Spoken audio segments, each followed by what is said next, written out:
તમે ચેપ્ટર 1 થી લઈને ચેપ્ટર 7 સુધી જે પણ ક્વેશ્ચન આવે ને એમાં આ લાઈન તમે લખી શકો છો બધામાં. ભારત એક પ્રાચીન સંસ્કૃતિ ધરાવતો દેશ છે.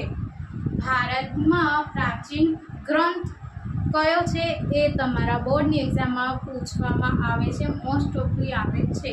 તો ભારતનું પ્રાચીન ગ્રંથ કયું છે? તો વિષ્ણુ પુરાણ માનવામાં આવે છે. સૌથી જે પ્રાચીન ગ્રંથ કહેવામાં આવે ને એ વિષ્ણુ પુરાણ કહેવામાં આવે.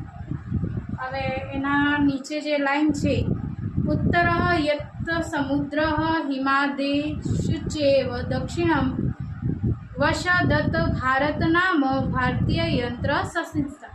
આ શું છે? સંસ્કૃતિ એક શ્લોક છે અને આનું અનુવાદ પણ તમને આમાં જોવા મળી જશે.